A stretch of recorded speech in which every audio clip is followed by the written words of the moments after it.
Mamangai matamda suklaba umangtana kwashinba leibak ama leirami. Leibak aduda mama mapa leitraba singkhuba kauba pakhang amakhak leirami. Mahaksi mabok thambalna saunaba yokpirakpani.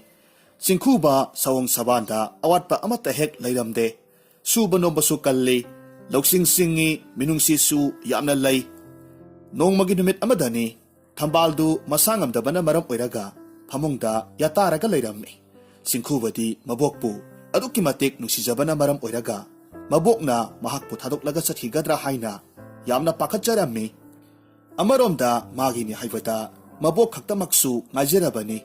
Masidagi wakhal waraduna panthaba tawdana khulduda leiba maiba ama kauraga layang halammi. Maibaduna ngaihak mamit usilaga yenglaba matungda nungaitaba sapham utlaga hairakhi. Ibungo naboki layongse ahal leina haibaduni. Layeng dunasu hagadogba mande. Magi punsi sengjel matangsida loyo haibagum tawine he. Kuram haiba karigumba upay amatadi thibiyu. Aihakiti abok natana taibang pal asida kanasu leitre. Mahak yaudravadi aihaki punsi se yamna wahauragani. Singkhubagi nungaitabadu uraga maibaduna ngaihak wakhal tawraga asumna hairami. Upay amakhakti lay. Adubu masi taray ba hektamak oiroi.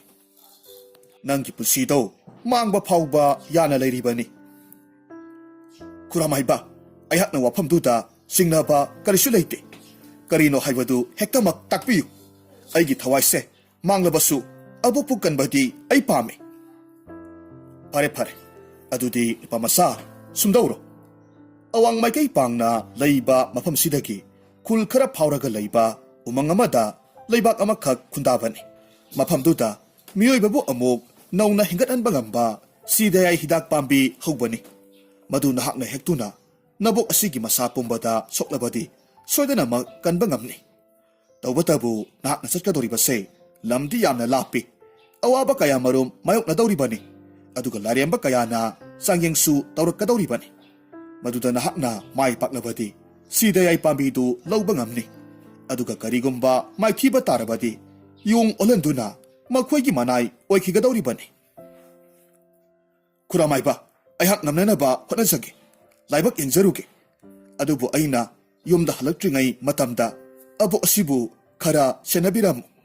Aduga ayhak na sungan halaktaba thoklabadi ayhak yong ole haibase khangbiyu. Aduga aboki mathau mangam khara kuramay ba na mateng tawbiduna pangthokpiyu. Pare nupamasa. Adudi sidayay pambido purakpa ngamba ojaroko. Masidagi mabokpu amuktang nusina yengjaramlaba matung maboki makhongsok na kurumjarami. Masigi matungda maibaduda mabokpu sinaramle. Aduga yumdagi tan mayom khara puraga thoraklammi. Asum leptana lakwana khul amada thunglammi. Waraduna uzaw amagi makhada saraba kalinduki nungsa marum thuppa oina leirammi. Purakliba tan mayom adudagi tan ama lauktuklaga saringay matamduda mapi segayba setpa yamna solaba hanuba amakhag amotpa upul thanglaba phi mayom amakolaga laklammi. Madu ubada singkhuba nungaitana asumna khalli. Oh, nungsikreda sakhangdaba miyoy oirabasu asuk ahal oiraba mahakna phiyom asiga panthumpham khangdana chatlibanine. Angawbasu haifet mali wakhalga soiraba zatlane ahal sibo. Asumna khallingai ahaldunasu singkhubana tan charaga leibadu urame. Masidagi thintaba tawdana singkhubagi manakta changsilaklamme. Aduga yamna khaurangna hairakhi. Nupamasa nahaki tandubu machet khajikta khaibiba yaroidra. Ai pukse ambana loire. Ngasiga thana numit humni sure chara helakpa. Ahaldugi waraba lambagi matawduda singnaba leitana tan mapak ama saw haiduna pirami. Ahaldudi chaka lambane yamna sopna sarami. Kudak aduda loithokre. Mataw aduda singkhubana amuk anisuba oina tan mapak amagasu pirami. Madusu loinamak sathokre. Matang asidadi ahaldu yamna harawna singkhubada yenglaga hairami. Nupamasa ayhak haujikti pukse pik hek thalle. Aigi thamoyse pungpen hek pele. Nabukselsu yamna phai nahakti. Adubu aingondadi nangonda pinaba posak karisu laite. Ipagumlaba madugidamak ay karisu khanjade.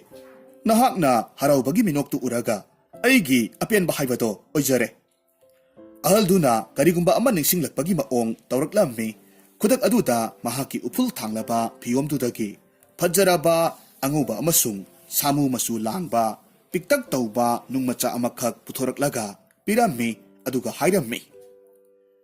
Nupamasa aihakna ngamjaba haibabu masi mangaire. Masina nahaki mateng amakhak tang oirabasu pangbo oishenu. Adubu nahakpu mafamsidagiro kadaida chatkadabano. Ipagumlaba aihakti thaplaba leibak amadagini mafam asiga aihaka karisu mari lenade wabadagi sum potharambani chatkadababudi umang manungda khundaraga leiba khul amakhak yawgadabani. Adudi walidana phare phare mangol oyuko ay amuk chatkhage wafamsi hairamlaga adumak hanna yenglamba tawdana chatkre singkhubana nung aduda ngaihak munna yenglaga hairammi. Masigi nungsi asamba nungdi oiramgadaba mande magun ama leibagumna tawine. Ahal sibu kadaidagino kari tawba lakpano haiba phawba hek hangba kawre tawrise. Phare phare ahingsu asilakadawre mafamsida changjafam ama thibana phagani. Asi haiduna nungdubu mahaki khudai masi amada seksinna kisilammi aduga khulduda laiba yungdonpok amada thong thilammi. Matamaduda ahal oirabi hanubi amakhak thoraklaga hairakhi. Ibungo nahakpu kanano kari haige haibano nahakpo. Abok ay athapa khul amadagi laksabani mafam amada yaujagadabani. Adubu ahing thingsilakpasida chatpa pharak tare yarabadi ahing simatang yarekpham pinabiyupa. Phare phare adubu ibungo aihakki mateng amadi pangu masida yarabadi nahak leiro yadrabadi nahak pusangjafam piroiko. Abok kari matengno hektamak haibiyu. Atai karisu natteda tu aihakki yumsigi hek oi thangbada leiriba leikrak satlaba ingkholse nahak ningthina tawthoklaga kangkhul hallu aduga kobi sar khitta thajinbiramu. Wafamdu tarubada singkhuba momon noklaga khumlammi. Ihe abok madudi yamna awaba thabaksu nattena aihakti aruba hairakadaboika malure soidanamak tawjake abok tawbatabu yopaka kobi sar dugadi sinabiyu. Madudi yana khadal oinamak leramlagani isingsu pukri masa sidagi soklaga saiba yani adudi ningthijana hingkholse semlamuko aisu nahakidamak numidangki asa athak khara imungda semluge. Asumna haiduna hanubidu sangkhre singkhubasu yompaktu pairaga laikrak satlaba ingkholdu tawba haurammi. Adubu adu kanna saphu kana tawbabu laipak aduda isang sangdabagum tawrammi. Maduda yompaktu thangatlaga yengluba matamdadi kolhing kaduna maya ipang pangba makai lairammi. Madu ubada hairakhi. Ihe masinadi kadaidagi changadake yompaksigi mayase khara phengdaba yaroidawri. Asi haiduna pukridagi ising khara sokluraba matung nungjaw amagi mathakta yopaktu maya phenglammi loiraga amuk ingkholdu ningthina tawrammi kangkhul halle matungda kobi sarsingdu loinamak thajille aduga isingsu chaithoklammi. Tanja aduda hanubidusu imungdagi thoraktuna singkhubana tawriba thabaktu ubaduda harauna hairakhi. Ibungo nahakti onthokna hainabu thabak isu tanabu tawkhre onthokna phajana ningthinabu semkhreda. Phare phare lao waramlagani nasado sengdoklaga imungda changlau. Asumna hanubiduna yamna hauba ensang ama thongbiduna singkhubaga harauna saminnarammi. Saba thakpa loiraba matungda makhoi tumnakhre. Mathanggi numittani singkhubadu ayuk nganna haugatlaga chatnabagidamak sem sarammi. Hanubi aduna chaisu ama pairaga soli thoraktuna singkhubagi makokta nanthabiraga hairakhi.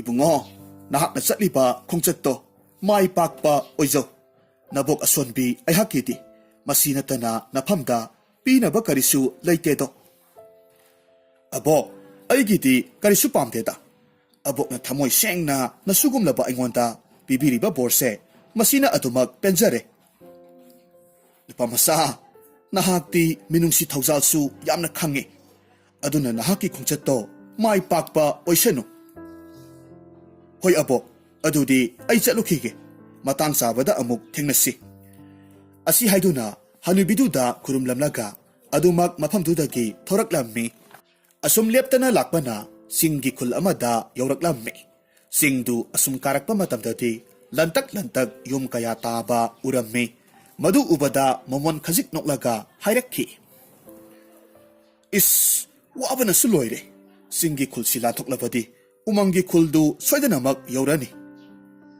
ꯑꯁ, ꯆꯥꯛꯄꯨ ꯂꯥꯝꯂꯦꯗ꯫ ꯑꯕꯣꯛꯅ ꯉꯁꯥꯏ ꯄꯤꯔꯛꯈꯤꯕ ꯑꯆꯥ ꯑꯊꯛ ꯃꯌꯥꯝꯗꯨꯁꯨ ꯑꯩꯅ ꯍꯥꯎꯏ ꯍꯥꯏꯗꯨꯅ ꯆꯠꯅ ꯆꯠꯅ ꯆꯥꯕꯗ ꯂꯣꯏꯅꯃꯛ ꯂꯣꯏꯊꯣꯛꯈ꯭ꯔꯦ꯫ ꯏꯁꯤꯡꯁꯨ ꯈꯧꯔꯥꯡꯕꯅ ꯂꯣꯏꯔꯦ꯫ ꯃꯐꯝꯁꯤꯗ ꯇꯥꯔꯤꯕ ꯆꯤꯡꯃꯤꯁꯤꯡ ꯑꯁꯤꯒꯤ ꯌꯨꯝꯗ ꯍꯦꯛꯇꯃꯛ ꯆꯪꯂꯒ ꯈꯤꯇꯪ ꯍꯪꯂꯨꯕꯅ ꯐꯅꯤ꯫ ꯑꯁꯤ ꯍꯥꯏꯗꯨꯅ ꯑꯀꯣꯏꯕꯗꯨꯗ ꯑꯁꯨꯝ ꯌꯦꯡꯂꯛꯄ ꯃꯇꯝꯗꯗꯤ ꯃꯌꯥꯝꯗꯒꯤ ꯇꯣꯞ ꯇꯣꯞꯅ ꯁꯥꯕ ꯌꯨꯝꯊꯛꯇ ꯃꯩꯉꯥꯜ ꯃꯆꯥ ꯑꯃꯈꯛ ꯉꯥꯟꯕꯒꯨꯝ ꯇꯧꯕ, ꯍꯦꯛ ꯌꯦꯡꯕꯗ ꯅꯨꯡꯁꯤꯕ ꯐꯥꯎꯕ ꯌꯨꯝ ꯑꯃꯈꯛ ꯎꯔꯛꯂꯝꯃꯤ꯫ ꯃꯗꯨ ꯎꯕꯗ ꯄꯟꯊꯔꯨꯕ ꯇꯧꯗꯅ ꯆꯪꯁꯤꯜꯂꯛꯂꯝꯃꯤ꯫ ꯑꯗꯨꯒ ꯊꯣꯡ ꯊꯤꯜꯂꯝꯃꯤ꯫ ꯍꯥꯏꯔꯝꯃꯤ, "ꯍꯣ, ꯌꯨꯝꯁꯤꯕꯨ ꯀꯅꯥ ꯀꯅꯥ ꯂꯩꯕꯒꯦ?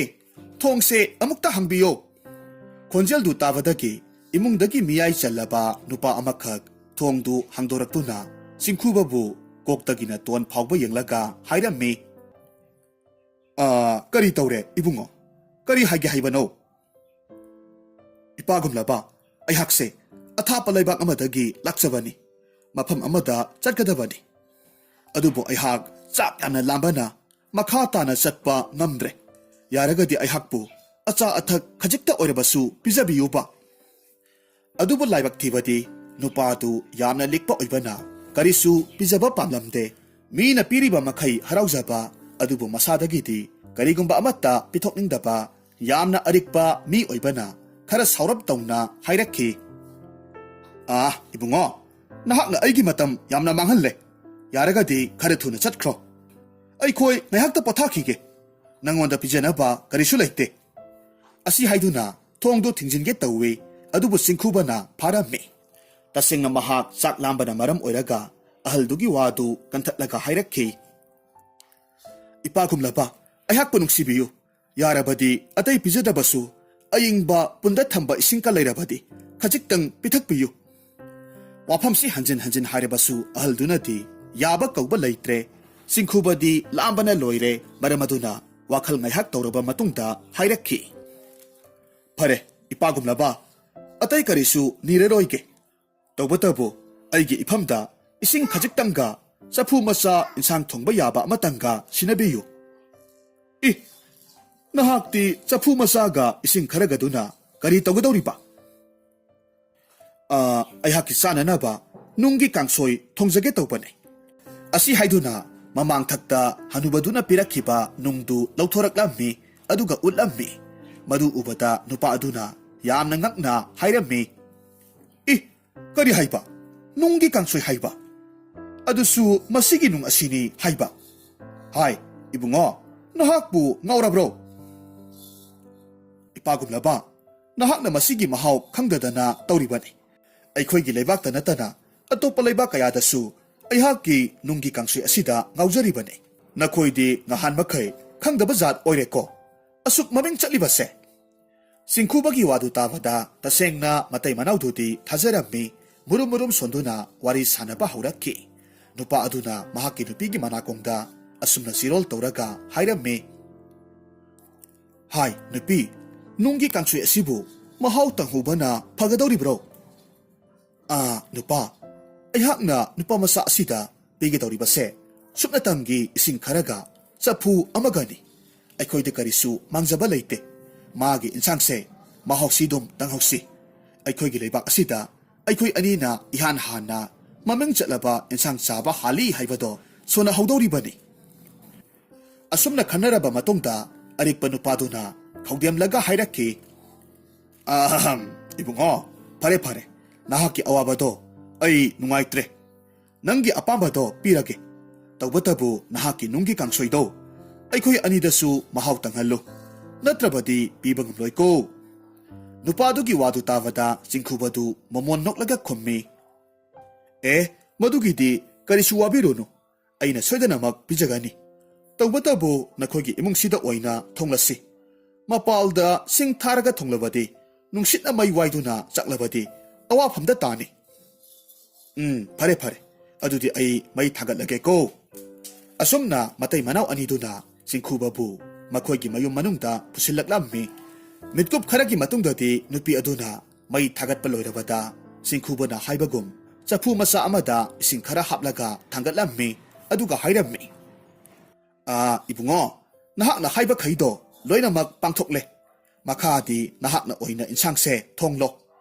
ꯑꯁꯤ ꯍꯥꯏꯗꯨꯅ ꯃꯇꯩ ꯃꯅꯥꯎ ꯑꯅꯤꯗꯨ ꯐꯨꯡꯒꯥ ꯑꯗꯨꯗ ꯐꯝꯂꯒ ꯂꯩ ꯆꯤꯡꯈꯨꯕꯅ ꯄꯔꯞ ꯄꯔꯞ ꯆꯪꯁꯤꯜꯂꯛꯂꯒ ꯆꯐꯨ ꯑꯗꯨꯗ ꯅꯨꯡꯗꯨ ꯍꯥꯞꯂꯝꯃꯤ ꯑꯗꯨꯒ ꯍꯥꯏꯔꯛꯈꯤ ꯑꯗꯨꯗꯤ ꯉꯥꯏꯃꯤꯟꯅꯔꯁꯤ ꯑꯁꯤ ꯍꯥꯏꯗꯨꯅ ꯇꯨꯃꯤꯟꯅ ꯃꯈꯣꯏ ꯑꯍꯨꯝꯗꯨ ꯃꯩꯅꯥꯛꯇ ꯐꯝꯂꯒ ꯂꯩ ꯃꯇꯩ ꯃꯅꯥꯎ ꯑꯅꯤꯗꯨꯗꯤ ꯑꯅꯧꯕ ꯈ꯭ꯋꯥꯏꯗꯒꯤ ꯍꯥꯎꯕ ꯏꯟꯁꯥꯡ ꯉꯁꯤ ꯆꯥꯕ ꯐꯪꯂꯒꯅꯤ ꯈꯟꯗꯨꯅ ꯃꯃꯤꯠ ꯀꯨꯞꯇꯕ ꯃꯈꯩ ꯆꯐꯨꯗꯨꯗ ꯌꯦꯡꯂꯒ ꯂꯩ ꯃꯤꯠꯀꯨꯞ ꯈꯔꯒꯤ ꯃꯇꯨꯡꯗ ꯆꯤꯡꯈꯨꯕꯅ ꯆꯐꯨꯒꯤ ꯃꯈꯨꯝꯗꯨ ꯍꯥꯡꯗꯣꯛꯂꯝꯃꯤ ꯃꯅꯝꯗꯨ ꯆꯤꯡꯁꯤꯜꯂꯒ ꯃꯃꯣꯟ ꯅꯣꯛꯂꯒ ꯍꯥꯏꯔꯛꯈꯤ ꯃꯨꯜꯂꯛꯀꯗꯧꯔꯦ ꯃꯅꯝꯁꯤꯁꯨ ꯅꯨꯡꯁꯤꯕ ꯍꯧꯔꯛꯂꯦ ꯑꯗꯨꯕꯨ ꯏꯃꯥꯒꯨꯝꯂꯕꯤ ꯑꯩ ꯊꯨꯝ ꯈꯖꯤꯛꯇꯪꯗꯤ ꯄꯥꯝꯖꯩꯗꯣ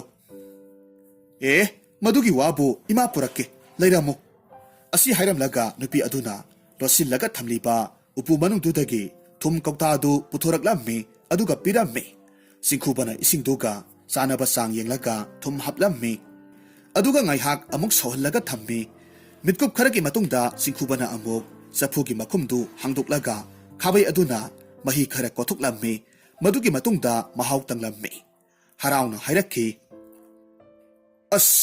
ꯑꯁꯨꯛ ꯀꯨꯏꯅ ꯊꯣꯡꯂꯛꯄꯁꯤ ꯃꯁꯤꯒꯤ ꯈꯨꯊꯣꯡ ꯑꯁꯤꯅꯕꯨ ꯍꯦꯟꯅ ꯍꯥꯎꯕ ꯃꯥꯜꯂꯤ ꯋꯥꯐꯝꯗꯨ ꯇꯥꯔꯨꯕꯗ ꯃꯇꯩ ꯃꯅꯥꯎ ꯑꯅꯤꯗꯨꯗꯤ ꯆꯥꯅꯤꯡꯕꯅ ꯉꯥꯏꯕ ꯉꯝꯗ꯭ꯔꯦ ꯍꯥꯏꯔꯛꯈꯤ ꯏꯕꯨꯡꯉꯣ ꯌꯥꯔꯕꯗꯤ ꯈꯔ ꯊꯨꯅ ꯂꯣꯏꯁꯤꯜꯂꯣ ꯆꯥꯛ ꯂꯥꯝꯕꯅ ꯄꯨꯛꯁꯦ ꯇꯠꯀꯗꯧꯔꯦ ꯀꯌꯥꯃꯨꯛ ꯌꯥꯝꯅ ꯍꯥꯎꯕꯒꯦ ꯍꯥꯏꯕꯗꯨ ꯈꯪꯅꯤꯡꯂꯦ ꯏꯄꯥꯒꯨꯝꯂꯕ ꯉꯥꯏꯍꯥꯛꯇꯪ ꯂꯩꯔꯕꯗꯤ ꯆꯥꯕ ꯁꯣꯏꯗꯅꯃꯛ ꯌꯥꯔꯒꯅꯤꯗꯣ ꯍꯥꯎꯕꯗꯤ ꯍꯥꯎꯔꯦꯍꯦ ꯑꯗꯨꯕꯨ ꯑꯩꯍꯥꯛ ꯇꯤꯜꯍꯧ ꯈꯔ ꯄꯥꯝꯖꯩ ꯍꯥꯏꯕꯗꯤ ꯃꯍꯥꯎꯁꯦ ꯇꯤꯜꯍꯧ ꯍꯥꯞꯂꯕꯗꯤ ꯑꯃꯨꯛꯀ ꯍꯦꯟꯅ ꯍꯥꯎꯗꯧꯔꯤꯕꯅꯤ ꯋꯥꯐꯝꯗꯨ ꯇꯥꯔꯨꯕꯗ ꯅꯨꯄꯥ ꯑꯗꯨꯅ ꯃꯥꯒꯤ ꯅꯨꯄꯤꯗ ꯌꯦꯡꯂꯒ ꯍꯥꯏꯔꯝꯃꯤ ꯍꯥꯏ ꯅꯨꯄꯤ ꯏꯕꯨꯡꯉꯣꯁꯤꯅ ꯍꯥꯏꯔꯤꯕꯁꯦ ꯇꯤꯜꯍꯧꯁꯦ ꯈꯔ ꯄꯤꯈꯣ ꯅꯠꯇ꯭ꯔꯕꯗꯤ ꯃꯍꯥꯛꯀꯤ ꯏꯟꯁꯥꯡꯁꯦ ꯍꯣꯔꯦꯟ ꯅꯨꯃꯤꯠ ꯇꯥꯔꯕ ꯐꯥꯎꯕ ꯂꯣꯏꯕ ꯅꯥꯏꯔꯔꯣꯏ ꯅꯨꯄꯤ ꯑꯗꯨꯅ ꯅꯤꯡꯊꯤꯅ ꯈꯥꯏꯔꯕ ꯇꯤꯜꯍꯧ ꯈꯔ ꯄꯨꯊꯣꯔꯛꯂꯒ ꯄꯤꯔꯝꯃꯤ ꯆꯤꯡꯈꯨꯕꯅ ꯃꯗꯨ ꯏꯟꯁꯥꯡꯗ ꯊꯥꯛꯆꯤꯜꯂꯝꯃꯤ ꯑꯗꯨꯒ ꯑꯃꯨꯛ ꯁꯧꯕ ꯉꯥꯏꯔꯝꯃꯤ ꯉꯥꯏꯍꯥꯛꯀꯤ ꯃꯇꯨꯡꯗ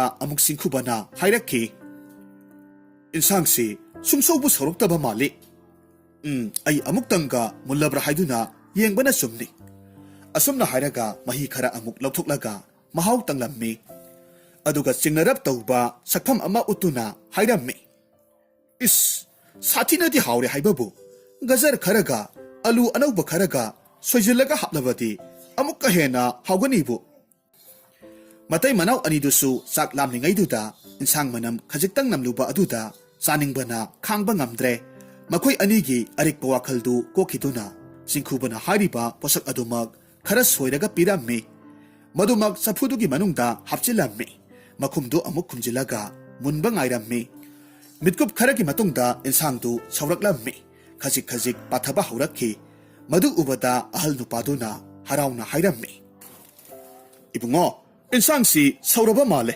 ꯃꯍꯥꯎ ꯑꯃꯨꯛꯇꯪ ꯇꯪꯂꯒ ꯃꯨꯜꯂꯕ꯭ꯔꯥ ꯍꯥꯏꯕꯗꯨ ꯌꯦꯡꯉꯨ ꯃꯁꯤꯗꯒꯤꯗꯤ ꯏꯟꯁꯥꯡꯗꯨ ꯈꯥꯕꯩ ꯃꯆꯥ ꯑꯃꯅ ꯃꯄꯪ ꯈꯔꯒ ꯃꯍꯤꯈꯔꯒ ꯀꯣꯊꯣꯛꯂꯝꯃꯤ ꯃꯍꯥꯎ ꯇꯪꯂꯝꯃꯤ ꯃꯁꯤꯗꯒꯤ ꯆꯤꯡꯈꯨꯕꯅ ꯃꯃꯣꯟ ꯅꯣꯛꯂꯒ ꯍꯥꯏꯔꯛꯈꯤ ꯃꯁꯤꯗꯤ ꯍꯥꯏꯗꯅ ꯀꯥꯟꯅꯗ꯭ꯔꯦ ꯑꯣꯟꯊꯣꯛꯅꯕꯨ ꯍꯥꯎꯈ꯭ꯔꯦ ꯑꯗꯨꯗꯤ ꯏꯕꯨꯡꯉꯣ ꯊꯥꯡꯊꯔꯛꯂꯣ ꯆꯥꯊꯣꯛꯂꯁꯤ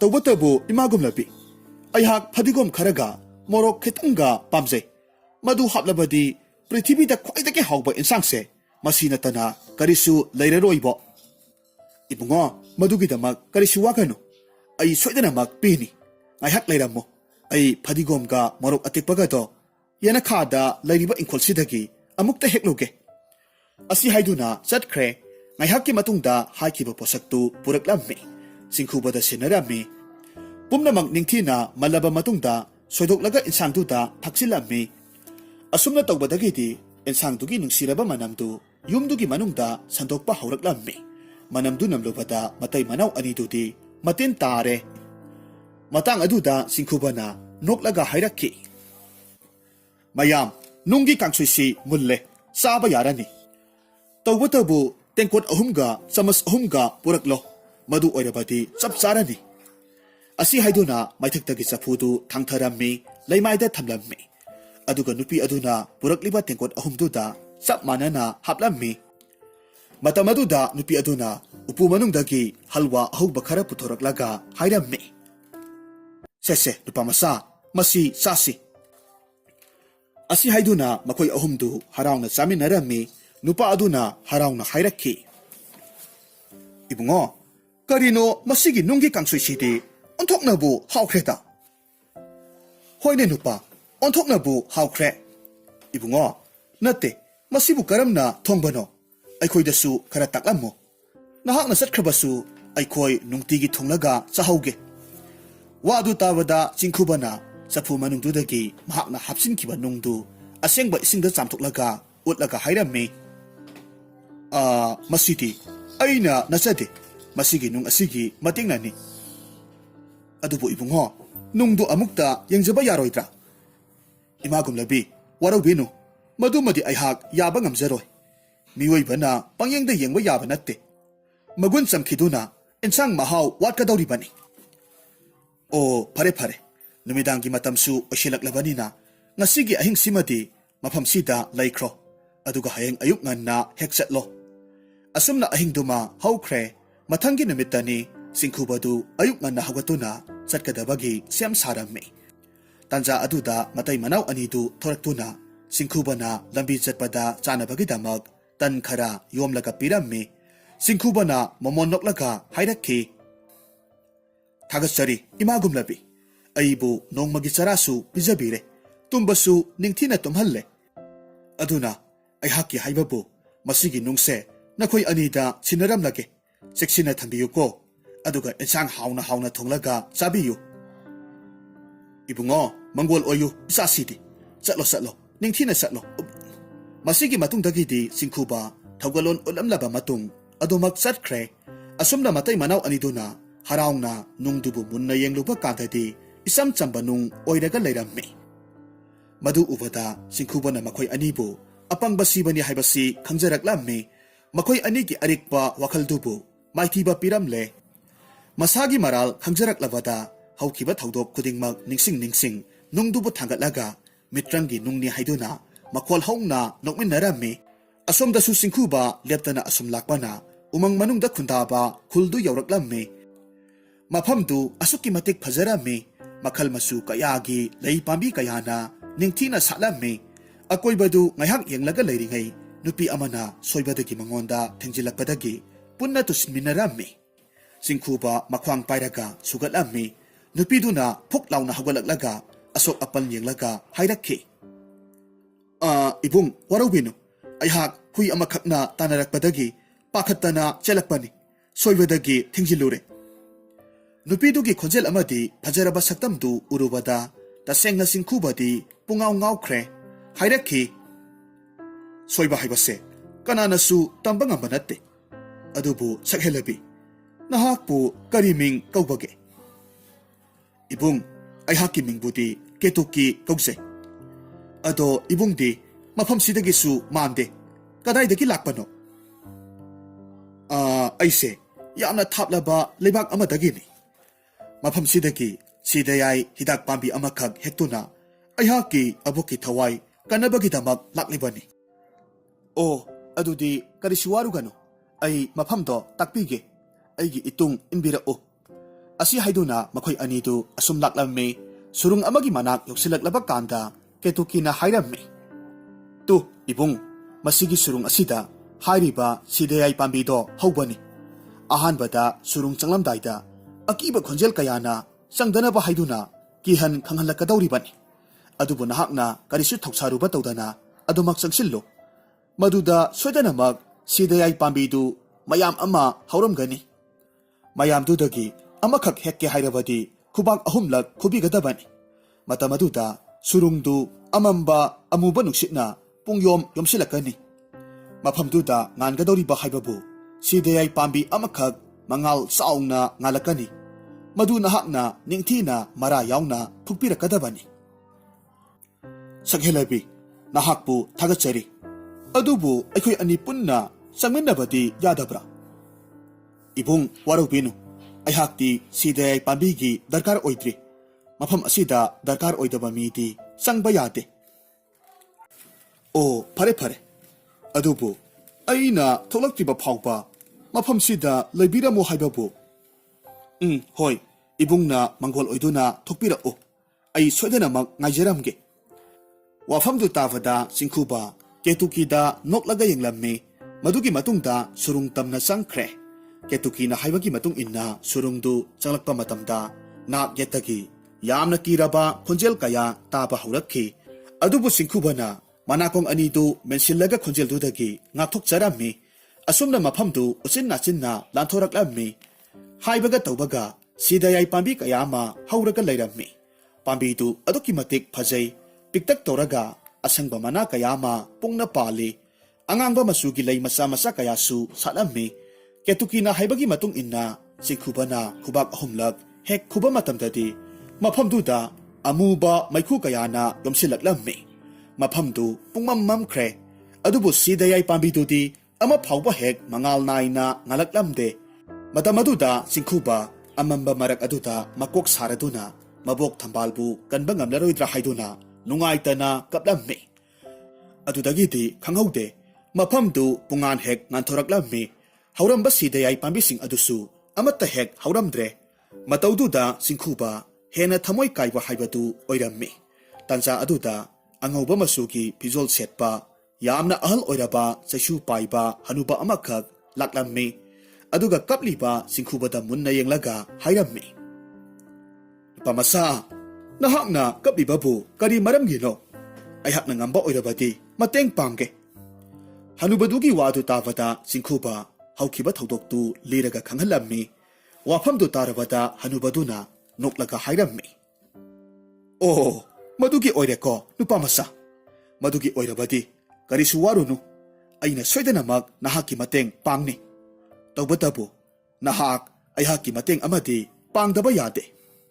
ꯆꯤꯡꯈꯨꯕꯅ ꯌꯥꯝꯅ ꯂꯥꯡꯇꯛꯅꯅ ꯍꯥꯏꯔꯝꯃꯤ, "ꯍꯥꯏꯕꯤꯌꯨ, ꯀꯔꯤ ꯇꯧꯖꯧ ꯍꯥꯏꯕꯅꯣ ꯑꯩꯍꯥꯛ?" "ꯅꯨꯄꯥꯃꯆꯥ, ꯑꯇꯩ ꯀꯔꯤꯁꯨ ꯅꯠꯇꯦꯗ꯫ ꯅꯕꯣꯛꯀꯤ ꯁꯤꯗꯌꯥꯏ ꯍꯤꯗꯥꯛꯇꯣ ꯅꯌꯨꯝꯗ ꯊꯤꯜꯂꯨꯔꯕ ꯃꯇꯨꯡꯗ ꯑꯩꯍꯥꯛꯀꯤ ꯁꯦꯕꯥ ꯊꯥ ꯑꯃꯃꯨꯛꯇꯪ ꯇꯧꯕꯤꯌꯨ ꯍꯥꯏꯕꯕꯨ." "ꯃꯗꯨꯒꯤ ꯑꯣꯏꯔꯕꯗꯤ ꯀꯔꯤꯁꯨ ꯋꯥꯔꯨꯒꯅꯨ, ꯑꯩꯍꯥꯛ ꯁꯣꯏꯗꯅꯃꯛ ꯇꯧꯖꯒꯦ." "ꯑꯣ, ꯌꯥꯝꯅ ꯅꯨꯡꯉꯥꯏꯔꯦ ꯅꯨꯄꯥꯃꯆꯥ꯫ ꯅꯍꯥꯛꯁꯤ ꯅꯕꯨꯛꯆꯦꯜꯁꯨ ꯑꯣꯟꯊꯣꯛꯅ ꯆꯥꯎꯈ꯭ꯔꯦ, ꯃꯤꯅꯨꯡꯁꯤ ꯊꯧꯖꯥꯜꯁꯨ ꯌꯥꯝꯅ ꯈꯪꯉꯤ."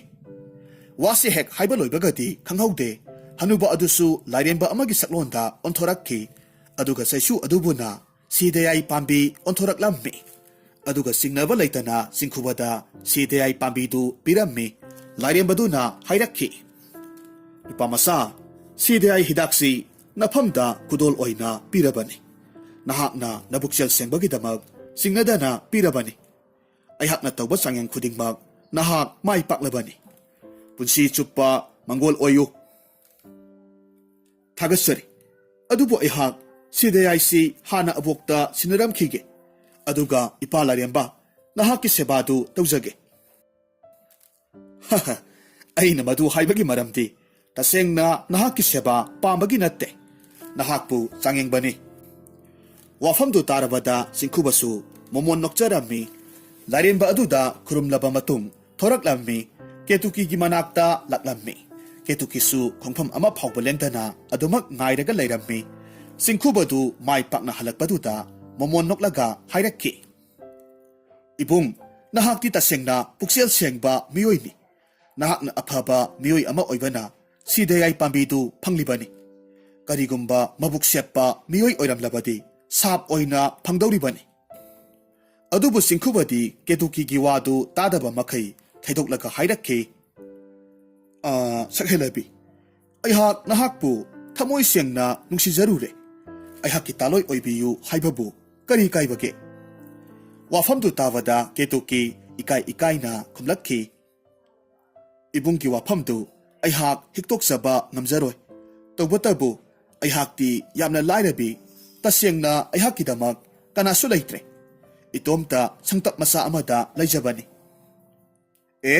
ꯃꯗꯨꯒꯤꯗꯃꯛ ꯑꯣꯏꯔꯕꯗꯤ ꯀꯔꯤꯁꯨ ꯈꯜꯂꯨꯅꯨ ꯑꯩꯍꯥꯛꯁꯨ ꯂꯥꯏꯔꯕ ꯏꯃꯨꯡꯒꯤ ꯃꯤꯅꯤ ꯏꯃꯥ ꯏꯄꯥ ꯀꯅꯥꯁꯨ ꯂꯩꯇ꯭ꯔꯦ ꯑꯕꯣꯛꯀ ꯑꯩꯒꯇ ꯌꯨꯝꯊꯣꯟꯄꯣꯛ ꯑꯗꯨꯗ ꯂꯩꯖꯕꯅꯤ ꯑꯩꯍꯥꯛꯀ ꯂꯣꯏꯅꯔꯒ ꯍꯧꯖꯤꯛꯃꯛ ꯉꯁꯤꯃꯛ ꯆꯠꯈ꯭ꯔꯁꯤ ꯑꯗꯨꯗꯤ ꯏꯕꯨꯡ ꯑꯩꯍꯥꯛꯀꯤ ꯌꯨꯝꯗꯒꯤ ꯄꯣꯠꯆꯩ ꯈꯖꯤꯛꯇ ꯂꯧꯊꯣꯛꯆꯔꯨꯒꯦ ꯑꯁꯨꯝꯅ ꯍꯥꯏꯅꯔꯕ ꯃꯇꯨꯡ ꯃꯈꯣꯏ ꯑꯅꯤꯗꯨ ꯀꯦꯇꯨꯀꯤꯒꯤ ꯃꯌꯨꯝꯗ ꯂꯥꯛꯂꯝꯃꯤ ꯄꯣꯠꯆꯩ ꯈꯔ ꯂꯧꯊꯣꯛꯂꯕ ꯃꯇꯨꯡ ꯆꯤꯡꯈꯨꯕꯒꯤ ꯂꯩꯕꯥꯛ ꯇꯝꯅ ꯂꯥꯛꯂꯝꯃꯤ ꯀꯣꯟꯅꯊꯪꯗꯗꯤ ꯅꯨꯃꯤꯠ ꯅꯤꯅꯤꯒꯤ ꯃꯇꯨꯡꯗ ꯃꯌꯨꯝ ꯌꯧꯔꯛꯂꯝꯃꯤ ꯃꯥꯏꯕꯗꯨꯒꯤ ꯃꯇꯦꯡꯅ ꯃꯕꯣꯛ ꯊꯝꯕꯥꯜꯗꯨ ꯍꯧꯖꯤꯛꯇꯤ ꯄꯨꯡꯐ ꯐꯔꯦ ꯑꯅꯥꯕ ꯑꯃꯠꯇ ꯂꯩꯈꯤꯗ꯭ꯔꯦ ꯃꯁꯥꯗꯨ ꯇꯤꯛ ꯇꯤꯛ ꯂꯥꯎꯅ ꯂꯩꯈ꯭ꯔꯦ ꯃꯁꯤꯒꯤ ꯃꯇꯨꯡꯗ ꯄꯤꯛꯇꯛ ꯇꯧꯅ ꯂꯩꯖꯕ ꯈꯔ ꯇꯧꯔꯒ ꯆꯤꯡꯈꯨꯕ ꯑꯃꯁꯨꯡ ꯀꯦꯇꯨꯀꯤ ꯂꯨꯍꯣꯡꯂꯝꯃꯤ ꯁꯨꯕ ꯅꯣꯝꯕ ꯂꯦꯞꯇꯕꯅ ꯅꯣꯡꯃ ꯅꯣꯡꯃꯒꯤ ꯑꯋꯥꯠ ꯑꯄꯥ ꯃꯦꯟꯈꯠꯆꯔꯝꯃꯤ ꯑꯃꯁꯨꯡ ꯃꯁꯤꯒꯤ ꯃꯇꯨꯡꯗ ꯅꯨꯡꯉꯥꯏ ꯌꯥꯏꯐꯅ ꯄꯥꯟꯕ ꯏꯃꯨꯡ ꯍꯥꯏꯕꯗꯨ ꯑꯣꯏꯔꯛꯈꯤ